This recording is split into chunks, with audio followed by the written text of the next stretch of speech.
श्री संजय सिंह। श्री संजय सिंह। धन्यवाद मान्यवर, आपने मुझे इस महत्वपूर्ण विषय पर अपनी बात कहने का मौका दिया। सबसे पहले मैं पहलगाम में जो निर्दोष निहत्थे लोग मारे गए, शहीद हुए, मैं उनको कहूंगा, उनको सर झुका के नमन करता हूं, श्रद्धांजलि देता हूं।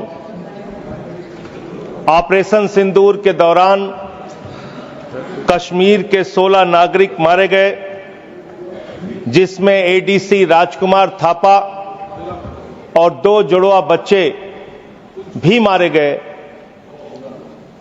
उनको भी सर झुका के नमन करता हूं और श्रद्धांजलि देता हूं। मैं नमन करता हूं और श्रद्धांजलि देता हूं इंडियन एयरफोर्स के मेडिकल असिस्टेंट सुरेंद्र कुमार जी को, बीएसएफ के सब इंस्पेक्टर मोहम्मद इम्तियाज जी को, बीएसएफ के कांस्टेबल दीपक जी को, आर्मी के लांस नायक दिनेश कुमार जी को, सुनील कुमार जी को, मुरली नायक जी को, अली शेख जी को और पवन कुमार जी को, जिन्होंने अपनी शहादत देकर ऑपरेशन सिंदूर में अपनी वीरता और शौर्य का परिचय दिया और पाकिस्तान को मुंहतोड़ जवाब देने के लिए अपना सर्वोच्च बलिदान दिया।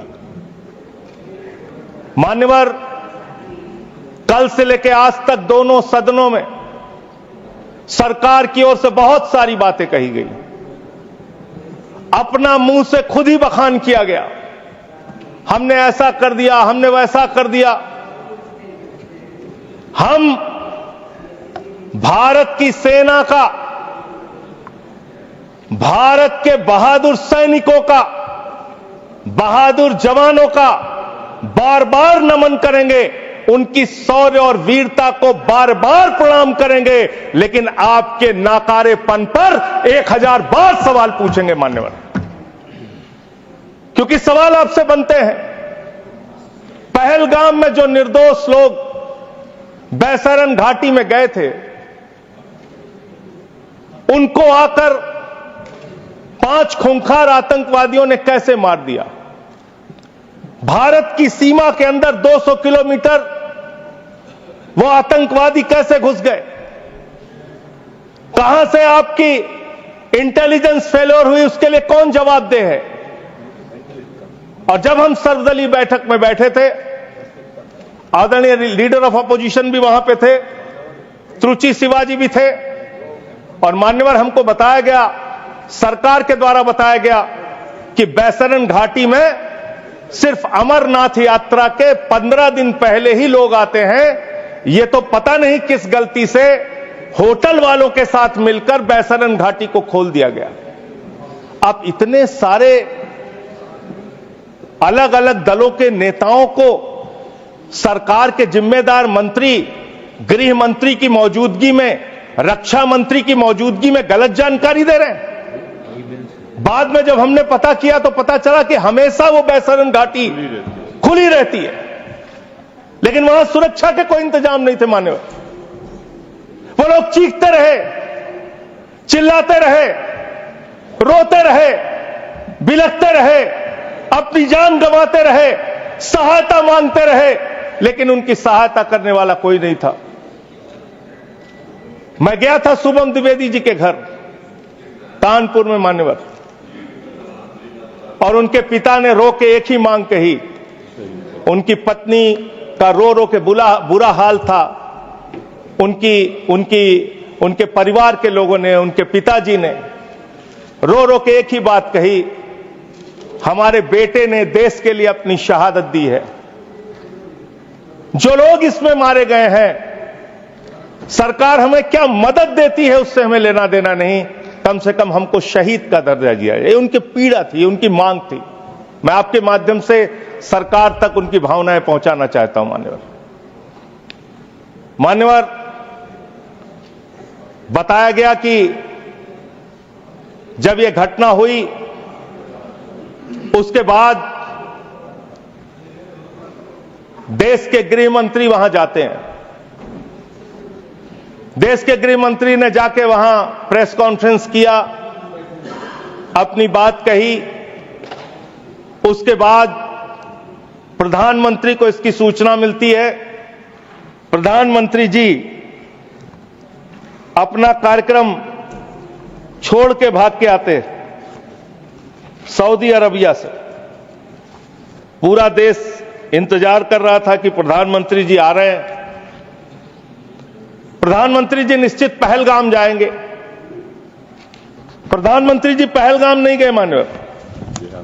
प्रधानमंत्री जी 24 अप्रैल को बिहार में चुनाव प्रचार गए। प्रधानमंत्री जी 1 मई को महाराष्ट्र, केरला और आंध्र प्रदेश में उद्घाटन करने के लिए गए। प्रधानमंत्री जी फिल्मी सितारों को संबोधित करने गए, फिल्मी सितारों को संबोधित करने गए, लेकिन जो लोग पहलगाम में मारे गए थे उनकी पीड़ा, उनका हाल, उनका दुख, उनकी तकलीफ जानने के लिए नहीं गए। मान्यवर, यहां कहा गया सेना के शौर्य को, बहादुरी को नमन कीजिए। हम करेंगे, बार बार करेंगे, लेकिन आपने सेना के लिए क्या किया? जया बच्चन जी कह रही क्या हैं यह देश जानना नहीं चाहता? जया बच्चन जी कह रही हैं कि आप गलत बोल रहे हो। कौन कह रहा है? जया बच्चन जी। आपने उतनी दूर से नहीं सुना होगा मान्यवर, आपने सुना नहीं होगा। आप सुन लीजिए मान्यवर, आप सुन लीजिए, कृपया सुन लीजिए मान्यवर। तो फिल्मी सितारे जो आपने कहा ना, वो जिस तरह से आपने कहा कुछ डेरोगेटरी लगा, यही मेरा ऑब्जेक्शन। मान्यवर, नहीं, मैं ये नहीं कह रहा हूं कि फिल्मी सितारों को आपने संबोधित किया या किसी आप कार्यक्रम में गए, लेकिन आपकी पहली प्राथमिकता भारत के प्रधानमंत्री के तौर पे क्या थी? सवाल यह है कि पहली प्राथमिकता आपकी क्या थी? पहली प्राथमिकता थी देश में आते, बिहार का चुनाव छोड़ते, पहले आप पहलगाम जाते। पहले आप उस घटना स्थल पे जाते। हमारा सवाल यह है, अभी त्रुचि शिवाजी बहुत दुखी थे, कह रहे थे प्रधानमंत्री कहां हैं, सदन में क्यों नहीं आए, प्रधानमंत्री कहां हैं, प्रधानमंत्री कहां हैं? अरे शिवाजी, वो अवतार है, इंसान नहीं है। वो अवतार है, कृपया भगवान है, अदृश्य। इधर देखें, अदृश्य नहीं, कल तमिलनाडु में ही थे अभी सर, नॉन बायोलॉजिकल सर, ये बड़े परेशान है कि प्रधानमंत्री जी सदन में नहीं आए। प्रधानमंत्री जी अवतार हैं, वो अदृश्य रह के भी कहीं मौजूद हो सकते हैं। उनको आना नहीं होता शारीरिक रूप से, वो प्रकट हो जाते हैं, प्रकट हो जाते हैं। नॉन बायोलॉजिकल है सर वो, तो इसलिए प्रधानमंत्री कभी नहीं आते ऐसे मसलों पे। 18 घंटे काम करते हैं प्रधानमंत्री, लेकिन इतने गंभीर विषय पे दोनों सदनों के अंदर चर्चा हो रही है। 18 घंटे काम करने वाला प्रधानमंत्री 2 घंटे भी दोनों सदनों में क्यों नहीं है? यह सवाल हम लोग पूछना चाहते हैं। आपको इसका महत्व नहीं नजर आता? आपको कह रहे हैं आपकी बात सुनने के लिए नहीं आना चाहते, राजनाथ सिंह की बात सुनने आ जाते। ये लोग भी बकवास करते हैं। हम लोग जब बोले मत सुनो, भेज दो वापस, कम से कम अपने लोगों की तो सुनने आ जाओ। बकवास वो भी सुनने नहीं आते, बकवास बोला सब, बकवास सब नहीं, उन्होंने बोला हट जाएगा दोनों। जैसे आप उनका सुन ले, वैसे मैंने उनका सुन लिया, मैंने उनका सुन लिया। तो आपके मंत्री यहां बकवास करते हैं? आपके माननीय मंत्री, सांसद, नेता जो आते हैं यहां बकवास सब मत बोलिएगा, आप चेयर ने मना कर दिया। चलो मान्यवर, ये सेना के सम्मान की बात हो रही है। आपने कितना सेना का सम्मान किया? 3 साल तक भारत के सेना की भर्ती बंद रही मान्यवर, और उन 3 सालों में भर्ती बंद होने के कारण 1,80,000 सेना की तादाद को कम किया गया। उसके लिए आप जिम्मेदार हैं। बार बार आपसे सवाल पूछा जाएगा और आपकी आलोचना होनी चाहिए। आपने भारत की सेना में भर्ती होना, वो चाहे उत्तर प्रदेश का नौजवान हो, चाहे बिहार का, चाहे हरियाणा का, चाहे राजस्थान का, चाहे हिंदुस्तान के किसी कोने का हो, उसके लिए गौरव और सम्मान की बात होती थी।